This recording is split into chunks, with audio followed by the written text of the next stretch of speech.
We were picking him up every single day. He never drove. I can't tell you how many times I pulled up in his driveway and picked him up. And it wasn't him asking, it was just because that's what we did. We just picked up Nolan all the time. That's how we, came about to all the stuff that we were going to. We'd go and pick him up. That's how much we like to be around him. We would do stuff like that all the time, You left your best friend on an island, your so-called brother. You left him on an island with no way to get off, and you took his phone and his keys. Can you explain that to me, Warren? You said at 11 o'clock, you called Miss Christine to see if she heard from her son. I called Miss Christine, called her the first time. She didn't answer. I called her a second time, and I got on the phone with her, and I asked her if she had heard from Nolan. She said no.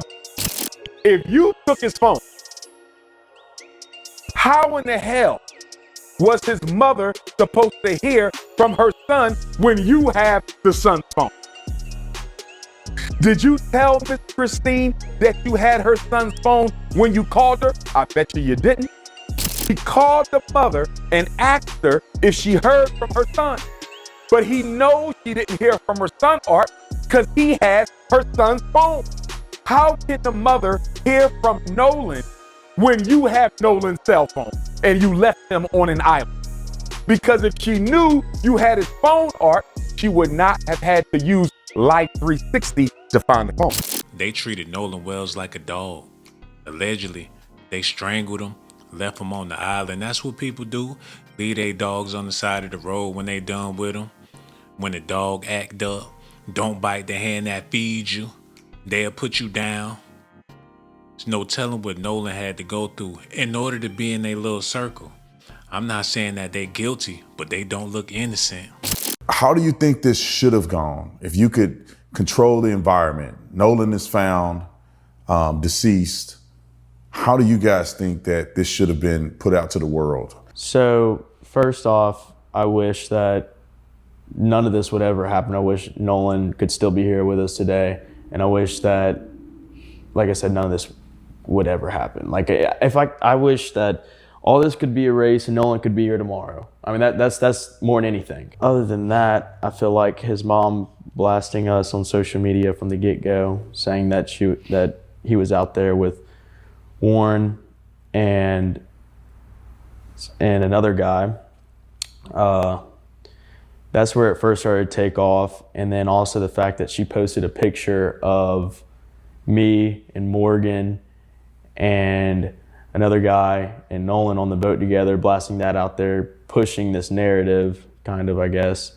I wish that would have never happened either. And I don't think if those would have never happened, a lot of this stuff wouldn't have been as viral or gone all over the country at this point. I mean, this is a countrywide news story that is just blown out of proportion. And the fact that it was our best friend and it's not what people are saying it is what hurts the most. I mean, that was our brother. I mean, straight up. That's what I told his dad the night that he came over to my house. He was like, blah, blah, saying something. I was like, dude, that was my brother. Like, and you know that. He knows that. We were picking him up every single day. He never drove. I can't tell you how many times I pulled up in his driveway and picked him up. And it wasn't him asking. It was just because that's what we did. We just picked up Nolan all the time. That's how we, came about to all the stuff that we were going to. We'd go and pick him up. That's how much we like to be around him. We would do stuff like that all the time, They can do and say whatever they want to say because they know there's a whole bunch of black people out there that's willing to take their side. If they're innocent, they're innocent. But if they're guilty, let the law decide. They got Officer Tatum, Candace Owens, a bunch of brothers and sisters taking up for them and don't even know all the facts. Let me get this straight. First, you people were saying that Nolan's friends unalived him. And now that there's proof that Nolan was seen on the island after his friends left the island, it's still his friend's fault and they shouldn't have left him there. It seems like anytime there's some more evidence that vindicates his friends, y'all move the goalposts farther and farther back and still find some way to blame his friends for what happened to him, even though we still don't know what happened to him yet, and there's no proof that they had anything to do with it. It's honestly getting to the point where I think y'all are genuinely hoping that something bad had happened to Nolan Wells so y'all can have an excuse to push y'all's narrative. That's why you always gotta have an Afrocentric, Erica Badu type of sister on deck, because they gonna be the ones to keep it real. So many brothers lost in the sauce. I understand it. Them Caucasian queens be looking good, but that don't mean that you gotta lose your whole mint brain. Especially when it comes to a brother dying because he was allegedly out there with the wrong woman.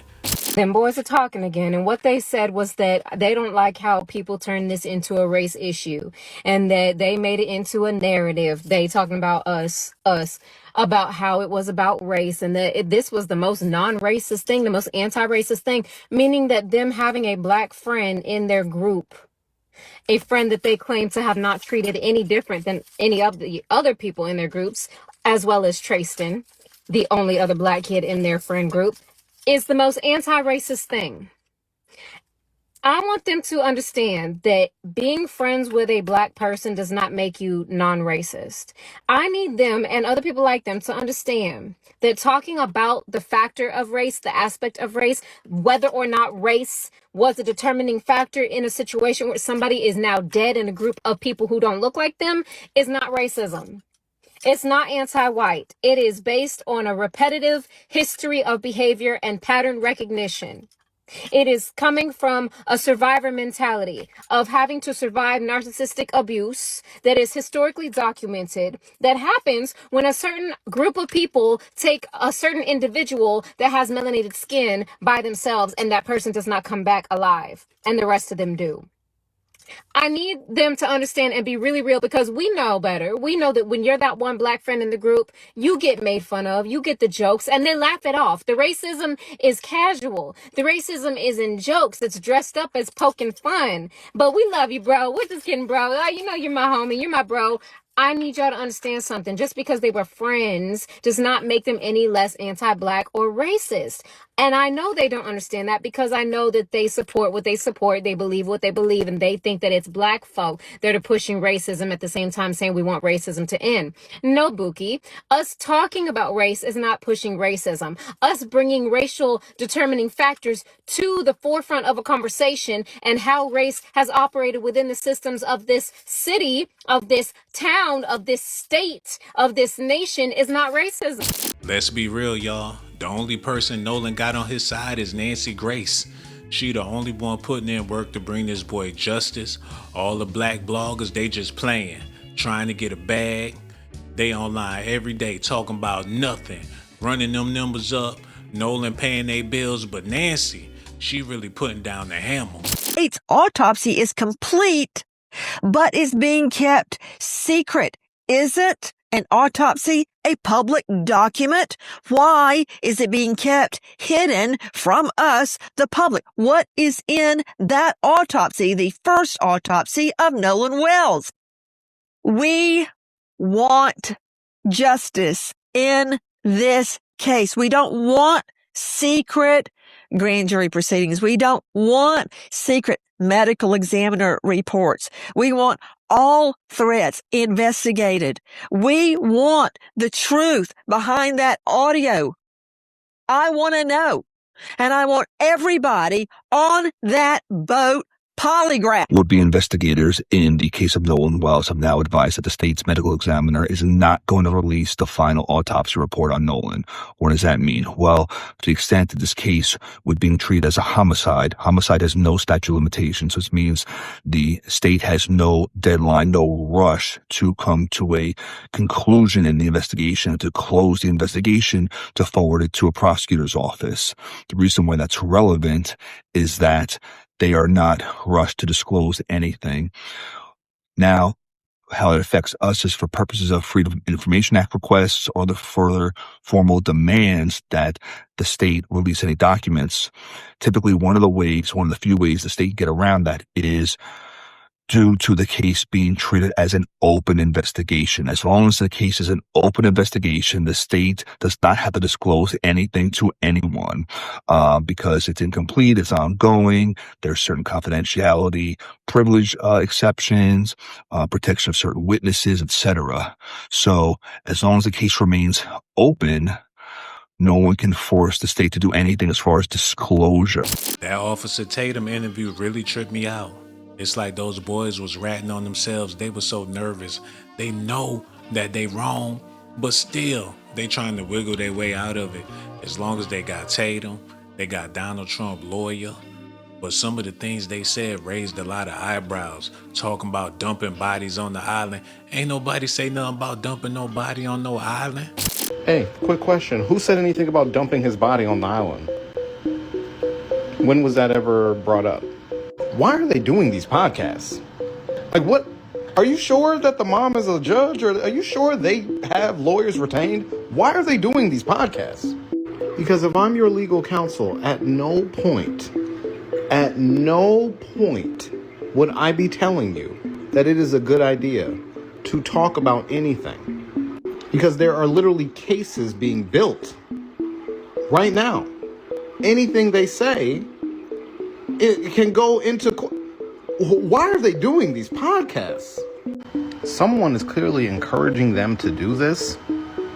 And for whatever reason, it's not good. But this lets me know a couple of things. For one, these boys are definitely fighting this case in the court of public opinion already.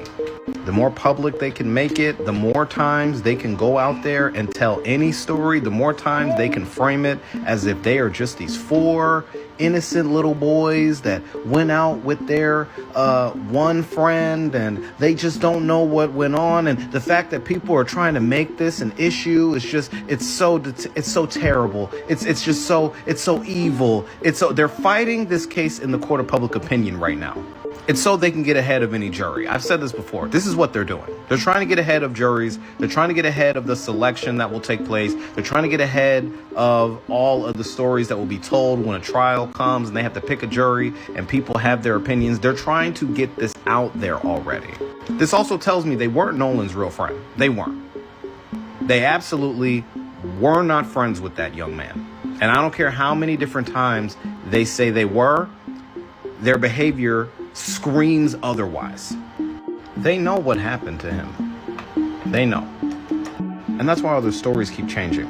Or they're volunteering details that nobody asked for. Because like I said, who brought up dumping Nolan's body on the island? Who said that? We all can agree there's something definitely wrong with this case. There's something definitely wrong with Nolan being the only brother on that whole island. And he was the only person that didn't make it back. Where was his parents at? I've been saying that since day one. And I'm not trying to call out Nolan Wells' mother, because where is his biological father? And his stepfather, he got other kids.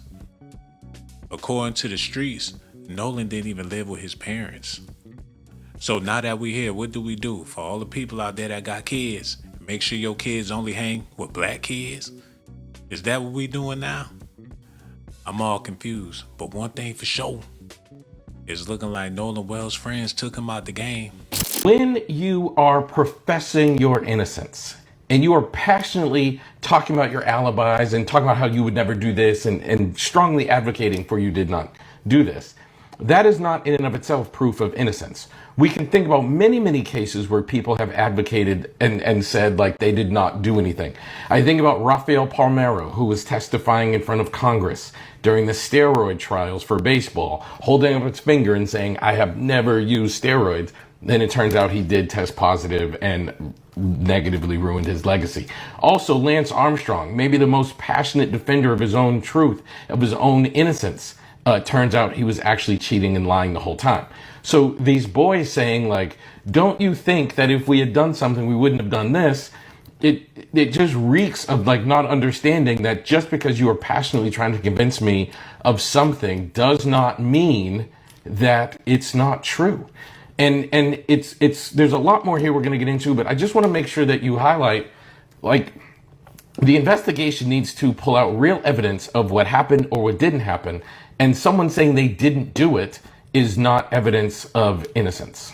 If you really cared about him, you really loved him, you really considered him like a brother, you'd be far more interested in the truth than caring so much about what the public thinks about what you may or may not have done. But that clearly isn't the case here. Like, they are very interested on what the public thinks of what they did or didn't do. And so much so that they're turning this into a case about their own perceptions and how people are perceiving them, and away from the actual investigation to what may have happened to Nolan Wells on that day. They're all American young men, incredible young men. Referring to them as all American young men is an interesting phrasing as he's talking about his friends, and harkens back to like the perception of like we are clean cut, white, good young men who couldn't have done this. That's intentional. I promise y'all, there's better days ahead. Nolan Wells gonna be all right. His family gonna be all right. Mississippi gonna be all right. Because the mystery girl talking, and she letting it be known that Nolan really had a thing for her. And that make me wonder, was Nolan into the sisters like that? Did he find sisters attractive? Because if he was, he would have tried to be somewhere where all the black women was at. You know damn well they wasn't piled up on Horn Island. So what was they really doing out there? What was the whole point in going? Nolan had some explaining to do if he was still alive, but he not. Rest in peace. It's sort of like they treated him like a dog, a pet animal. We going to pick Nolan up. He ain't got no gas money. Animals ain't got gas. Animals can't do nothing but let you pet on them until you tired of petting. They got rough with Nolan on the boat. According to that audio tape, all this stuff is alleged. It could be AI, but it sounds pretty real to me. If he choked out Nolan because he was all over Katie, and Katie sat there and watched Nolan get choked, so when Nolan was fading out, all he could see was Katie with a smirk on her face. This some old get out shit. He should have got out a long time ago. But his parents should have been the ones to tell Nolan, this ain't what you want to do, son. Quit hanging around Wyatt and Brad. Get you some black friends. Matter of fact, stay your black ass at home. But he wasn't living at home, according to the legend. Now his mama, all on the TV talking about how black parents shouldn't let their kids hang with other types of kids, but what is she? We got to do a background check, but I know she mourning. We gonna wait. We gonna wait until the smoke clear to see what's really going on. Some of these cases, not all of them, but a lot of them, had people involved that you wouldn't even expect to be involved in the murder. Officer Tatum's lying in his pockets. Sometimes you gotta follow the money. Everybody that's really getting paid, Captain D's, Willie D's, everybody doing blogs. And if they are telling it, then they must know more than they putting on. Some people screaming Trent out loud at the top of their lungs, working for the FBI, the CIA, this all allegedly. You can't trust nobody in this situation, but as long as you listening to S.A.T, you're gonna be all right. And one more thing before I go. Subscribe to my channel if that's what you want, but if that's not what you like, then you must be a punk. Hold on now, here we go. Who is this girl? She got that junk in her trunk. Baby girl, back it up, poke out your rump. It's S.A.T that you want, and my music hit so hard, make you say, oh my God.